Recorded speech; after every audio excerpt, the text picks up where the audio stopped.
Hello, this is Ron Armstrong from the X-Lite Zoom Room, and today I want to talk about using a countdown using an FPP plugin on a model that contains a matrix and is not just a unique matrix.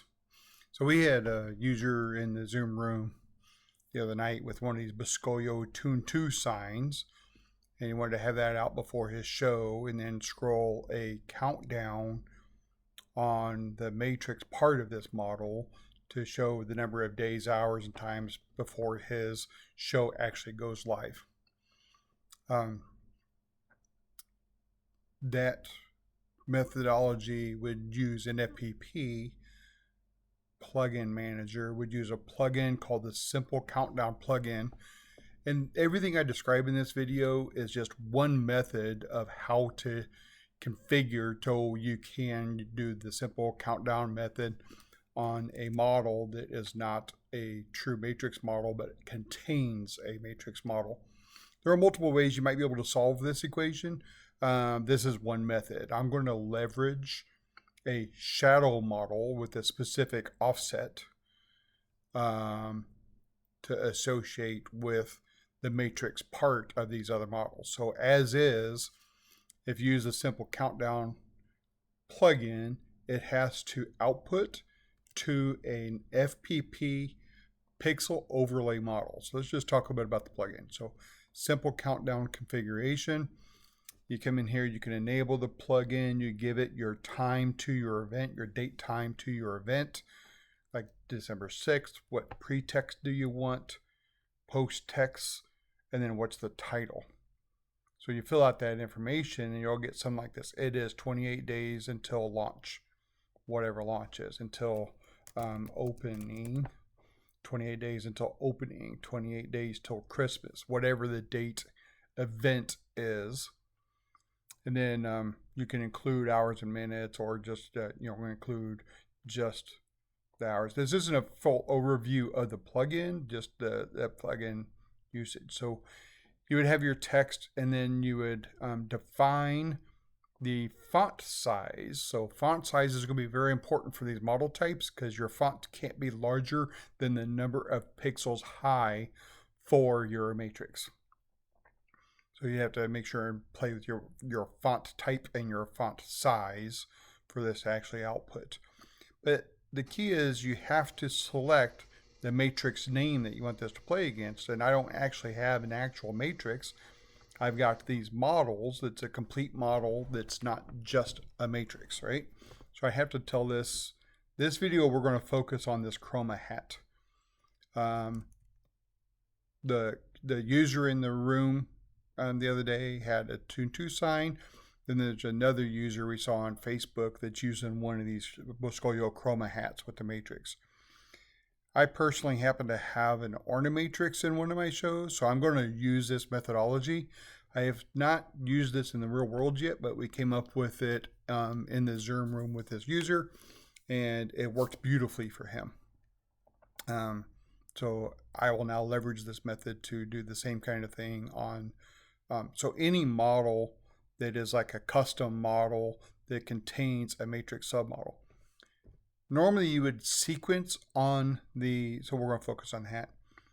Normally you would sequence on the submodel definition. So there's a submodel that contains just the matrix. So in your regular sequence, if you sequence text onto the matrix submodel, then that text would be displayed on that matrix submodel. However, that does not work for this simple countdown plugin in FPP because it has to scroll to the entire model, not a submodel. Then you have to pick the model that this would scroll to. The model list in FPP specifically is a pixel overlay model. And if you go to input output setup and pixel overlay models, you can see what models are contained. Now these models were uploaded from X-Lites via FPP Connect. We'll demonstrate that in a little bit. So if you knew precisely the starting channel number that represents the starting channel for your matrix and the precise channel count for that submodel matrix, you could potentially just add a pixel overlay model of a channel type, call this matrix only as an example, give it the correct starting channel number. I don't know what that is, but let's just say it's 356. We'll have to calculate that, right? But I have to manually define the starting channel number, and that's the absolute channel number as defined in Xlights.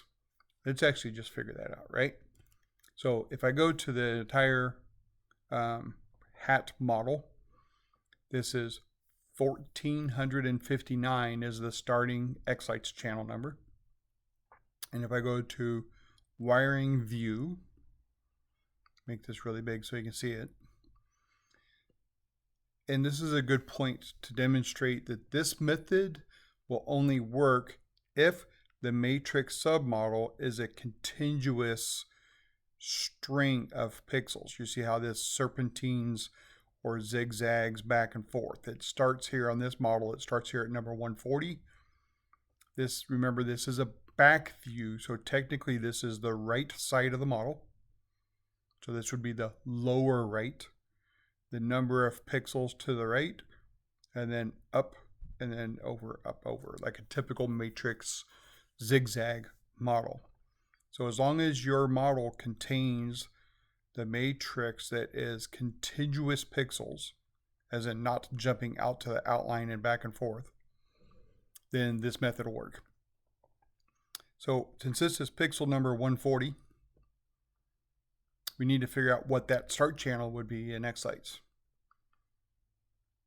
A couple of ways we can determine that, by either math or we can take a look at the submodel details.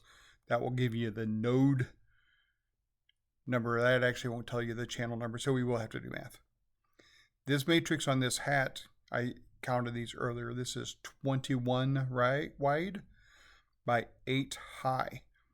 This top row is considered part of the matrix outline, not the actual matrix.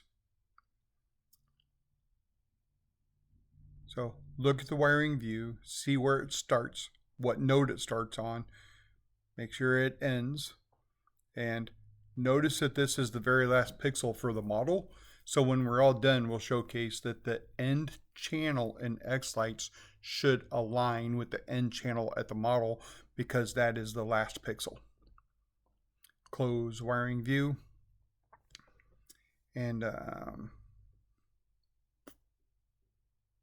yeah, I don't think this will tell me on the submodel. It won't tell me what channel number. So remember, it started at channel PowerShell here. Oops, that's not what I wanted.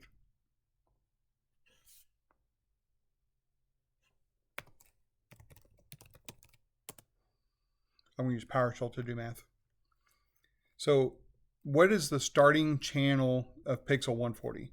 So we take 139, the previous pixel, times 3. That's the end channel for the previous pixel. So that means the start channel for 140 would be 118. And remember, that's relative to the start channel in Xlights, 1459 in this case. So let's figure plus 1459. And that gives us 1877. So in my pixel overlay model, that's the start channel I'd have to calculate. 1877, is that what it was, right? 1877. And the number of channels. So how many pixels is it? It was 8 by 21 pixels, 168 pixels in that matrix.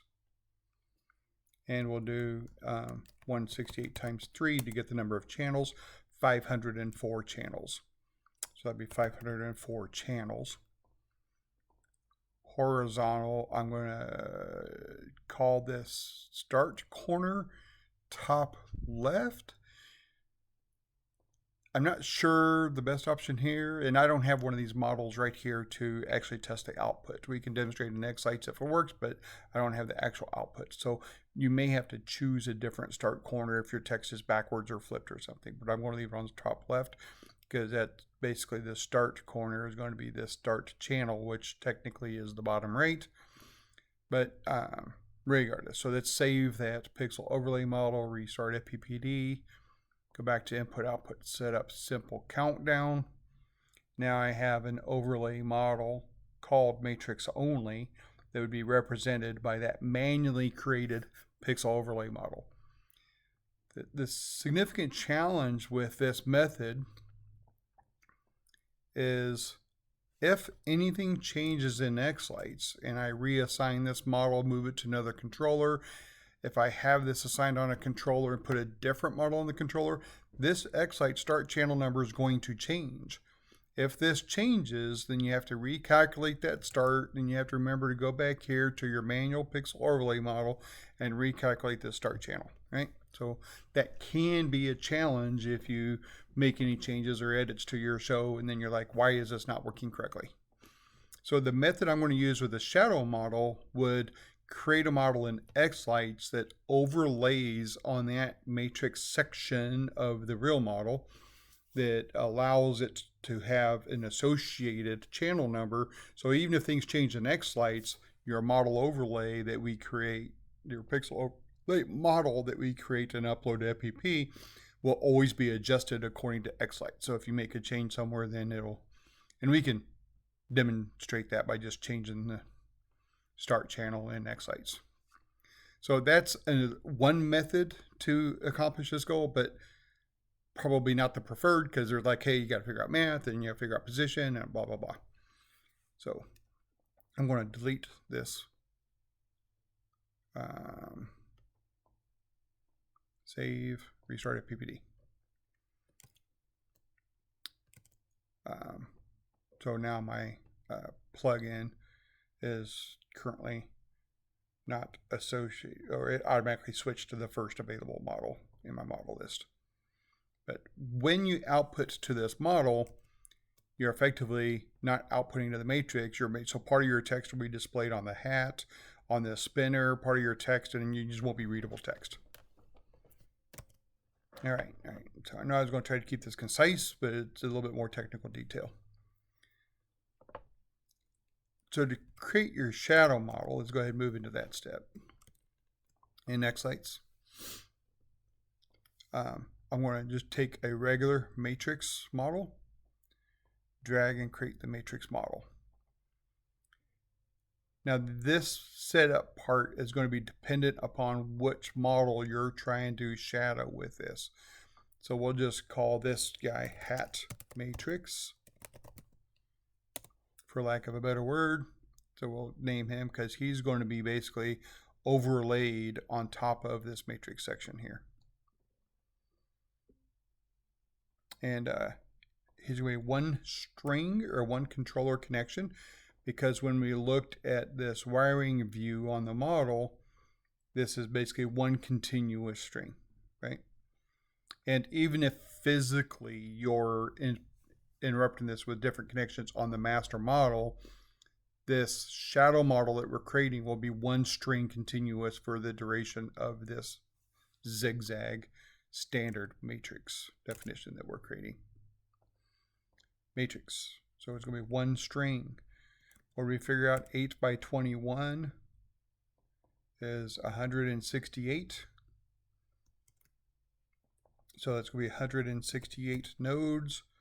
And the strands per string will be the number of zigzags, which is your vertical dimension. The wiring is horizontal because that's the way it is in the model.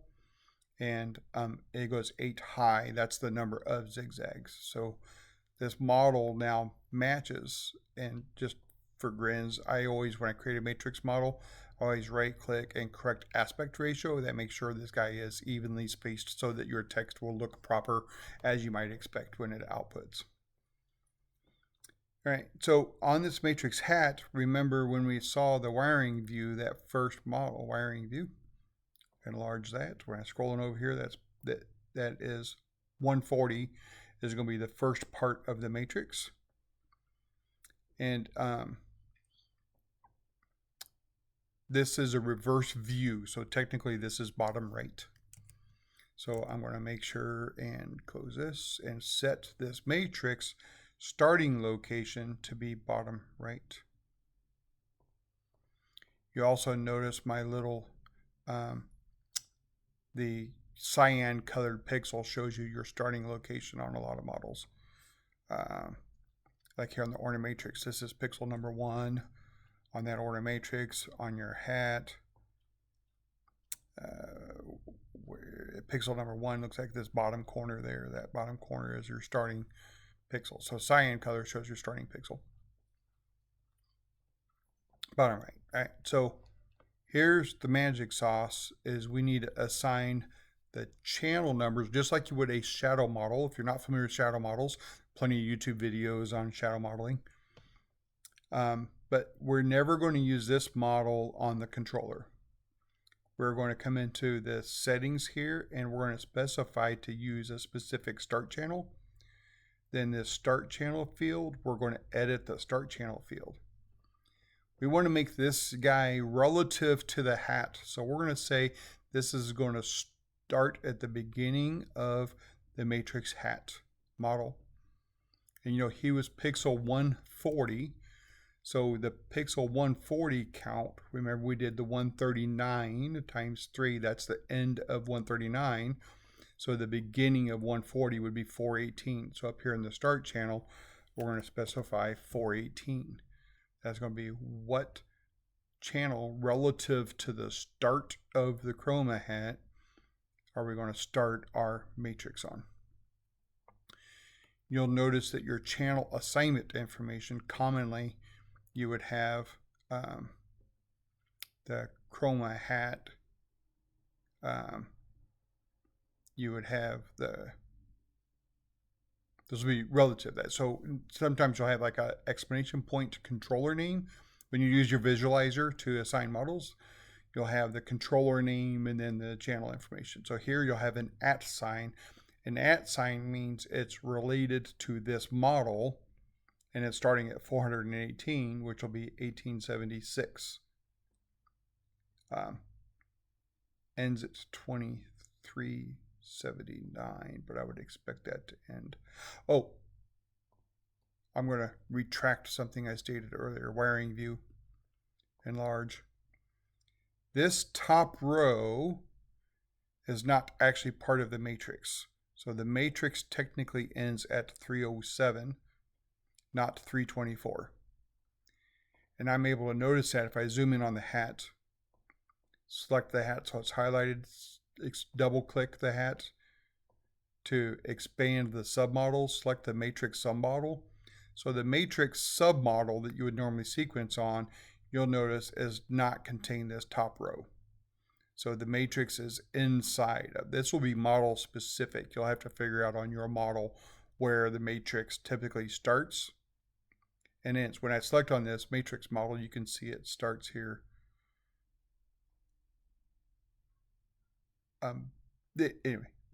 So this matrix model is inside. So that last row does not, which means our end channel will not align with this model.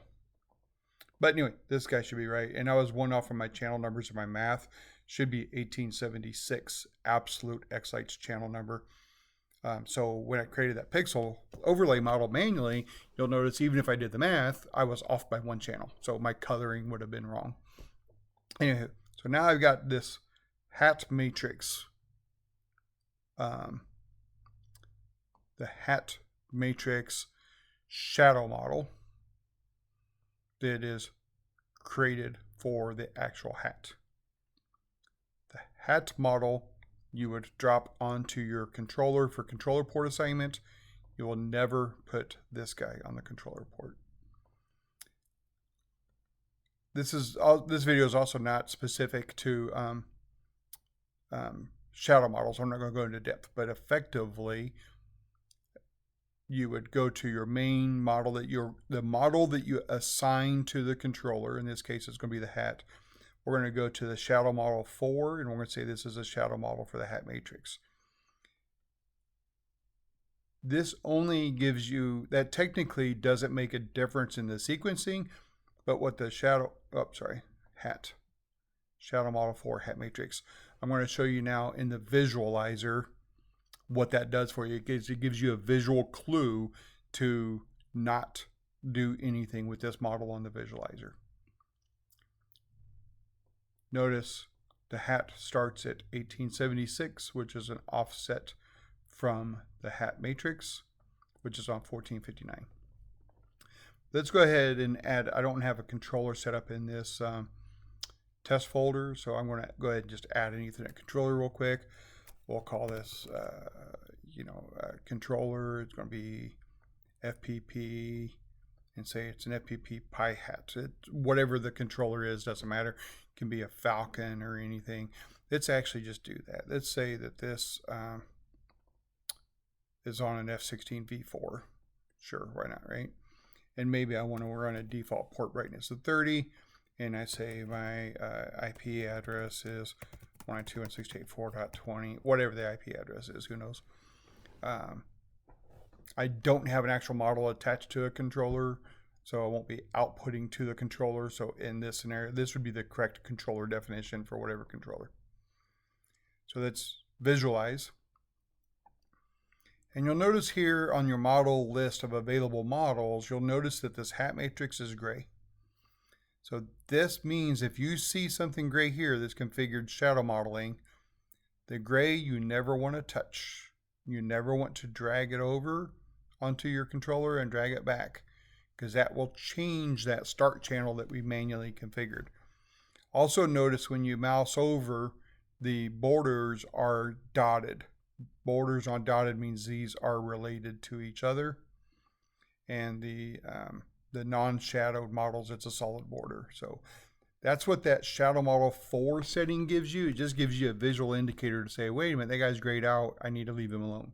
So the hat matrix that we created is the one that we do not want to assign the hat one. So let's say we'll just put this guy on port 3. Then maybe this guy's on my port 3 of this Falcon. You will get, when using shadow models, you get a warning down here that just says, hey, by the way, a hat matrix is shadowed by the chroma hat matrix Santa. So yes, we did that purposely. So this is just a warning to let you know that.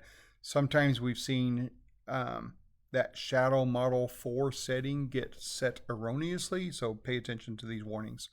Warnings are fine. Errors are bad. Warnings, as long as this is purposeful, which it is, then it's okay to ignore the warnings. So let's close that, hit save. If I go back to my layout, you'll notice that my channel numbers for the chroma hat matrix are now different. So because it's the first assigned model, its channel number is channel 1. In parentheses is the X-Light's absolute channel number. And then my hat matrix is now absolute channel 418. You can see how it followed that relative position. Right? And if I go back to my controller and say, well, I got this Warner matrix on channel 1, right? Close that, save, go back to layout. You'll know these channel numbers now changed once again. So now my hat is actually 1501 and my matrix is now 1918. So you can see how that moves. So if you make any change on the visualizer, your channel numbers shift. So now we have an actual model that shadows and overlays the actual prop, the matrix section of the prop, and it channel numbers when things change as channel numbers follow. So you no longer have to calculate and figure out what the channel numbers are going to be. All right, cool. Moving on. Let's take a look to see if this actually works before we go to the next steps. All right, so let's go to sequence, and I'm just going to create a dummy animation sequence, right? Boom, got my models. I'm going to drop an on effect on that matrix Santa hat. And I'm going to make that on effect red. And if I show my house preview, you'll notice that both of those are lighting up because remember the channels are purposely overlapping. They're purposely overlapping. But let's make sure our starting positions are in the right place and all that, right? So I'm now going to go to my hat matrix model, and I'm going to go to strand 1, node 1, and just to identify the node 1 of the matrix model, and let's set that to white.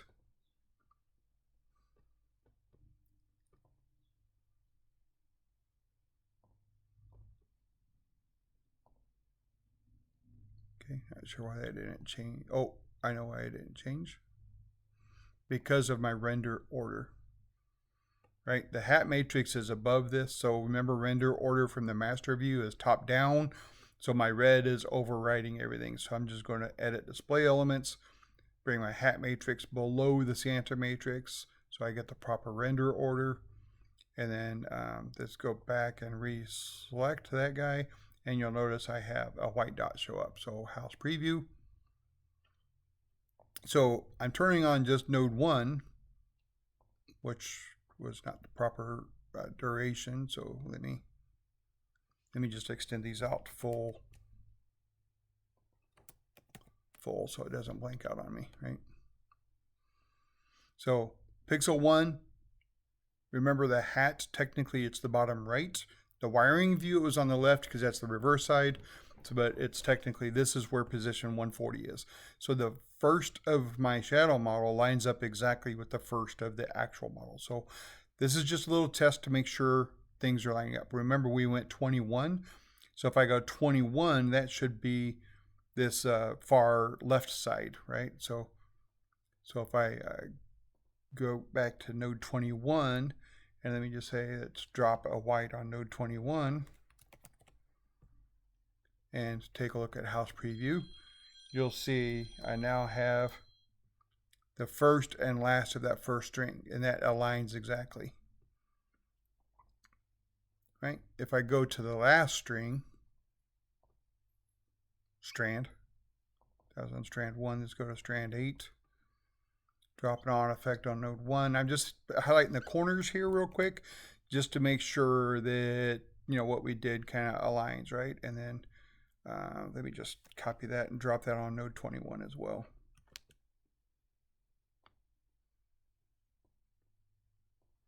And then house preview. So all 4 corners of the matrix should align.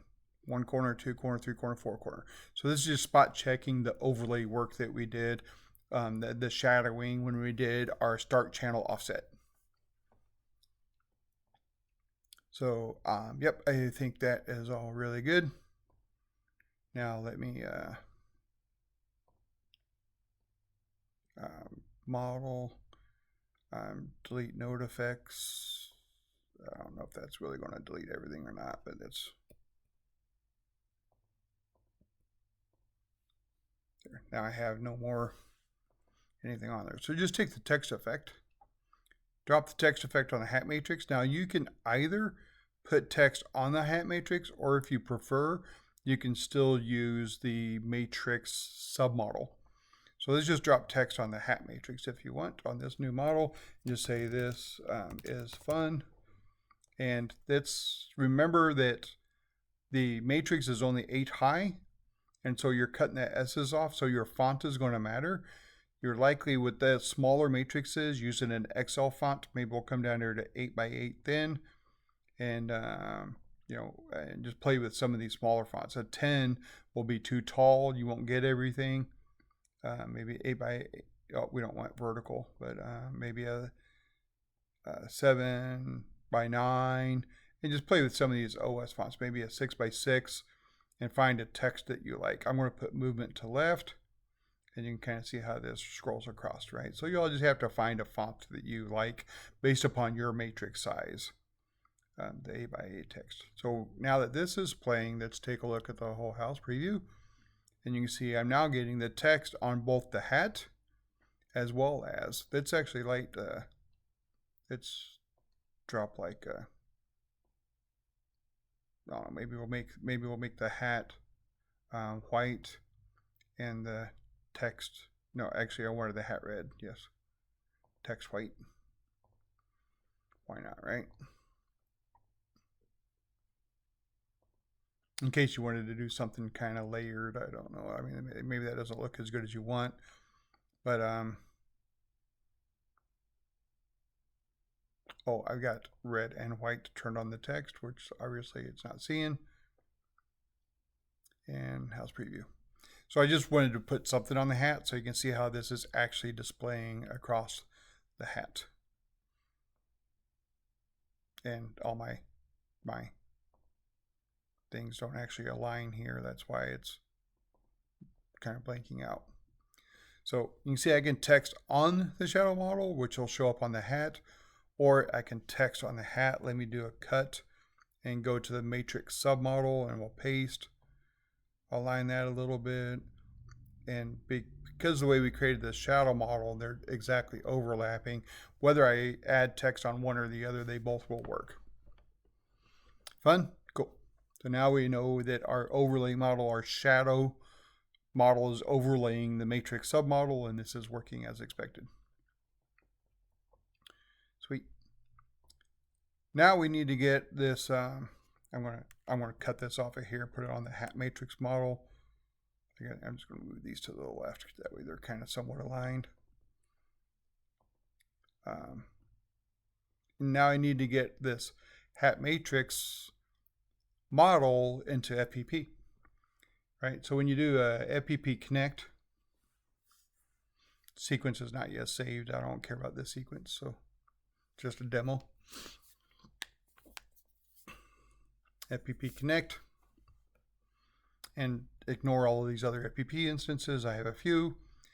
Right now I'm just working with this guy called testpy3, and the model column, if you set that to all, then when you do an FPP Connect upload, it will upload all of your model data from Xlights to your FPP instance. And then we'll be able to use those models for the simple countdown plugin. So I'm going to just hit upload.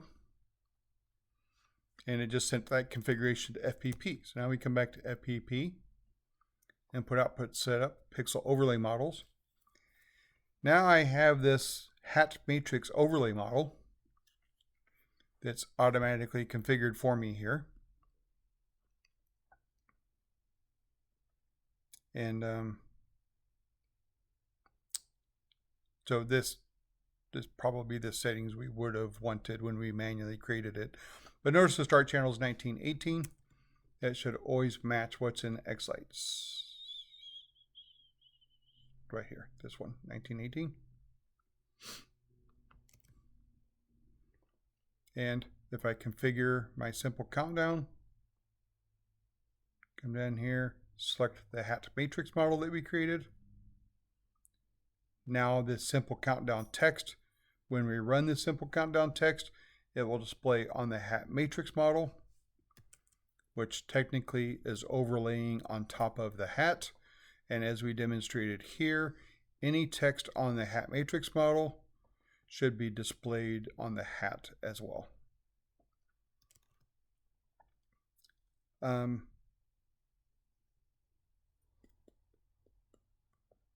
To run the simple countdown plugin, you have to use an FPP command. When you installed the plugin, it created a simple countdown plugin, simple countdown run. And when you do a run, that will play that text. That text will scroll across one time and done. So it's a one and done because it's a simple countdown. So if you wanted that to play over and over again, I would create like a playlist, countdown playlist, and add playlist. We're going to add a playlist entry. The type is going to be an FPP command, and the command is going to be simple countdown run. There it is. And just add that entry into a playlist. When using FPP commands in playlist, that's an instantaneous. So if I just use this playlist as is, it'll start based upon the loop, and that's not what you want. So if you're doing like commands and you want something to take time to complete, we're going to also add a type pause.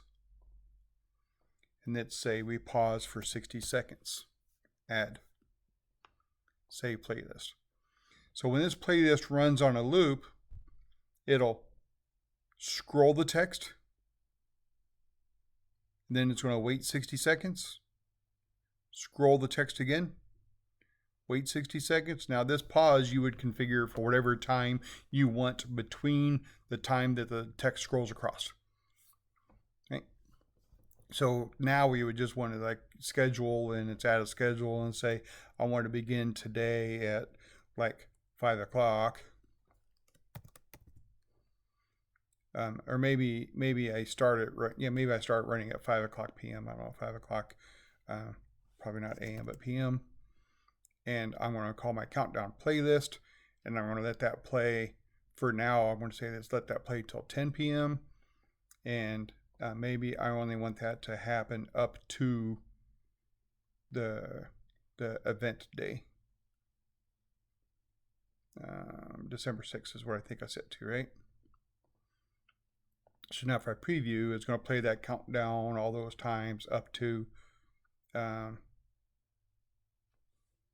December 7th. Did I pick December 7th? Oh, 2029. If you're trying to get the schedule to stop at a particular time, make sure and pick the correct year, December 6th. Save. Preview. And this preview only shows you 14 days anyway. So if it's too far, so it'll start.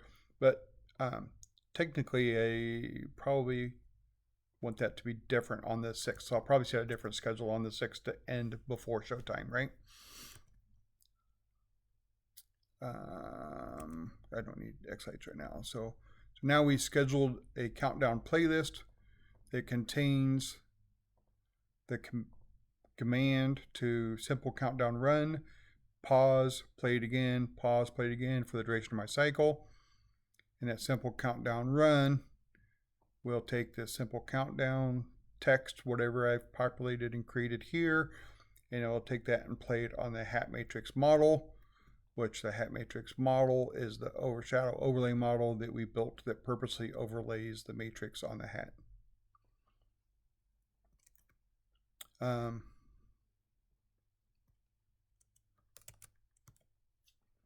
One other thing I'll demonstrate. So remember we demonstrated a little bit about how if I make a change on Visualizer, the channel numbers change. Right. So now everything in FPP is configured and it's playing, and maybe I'm getting ready for my show, and I say, well, really, I want to add something else. Maybe I got some other model I want to put on port 2. Close, save, go to the layout. Now my hat matrix that I need to output on is now channel 3376 because I made some change in X-Light, so 3376. And my model that I'm displaying text on is not that channel number, right? So maybe I made some other change. Okay, that's fine. Made other changes. Maybe I do an FPP connect. Don't worry about the sequence. FPP connect. Wait for this to discover. I'm just going to upload. We already talked about the model setting set to all. Come back to FPP, browser refresh. Now that channel number automatically updated. There's nothing to ever change. So if I make changes in X-Lights, remember to FPP connect and upload, then this schedule will continue to work as expected, playing the countdown on your matrix submodel that happened to be shadowed by an overlay. I know that's a little bit technical detail. It got a little bit longer than I wanted to, but hopefully this video is helpful. And if you have any questions or have quick questions on your show as we're all getting ready for show season, feel free to stop by the X-Light Zoom room. And many great helpers in there will be more than happy to answer some of your questions and do their best to get your show running. So have a great season and enjoy the holidays.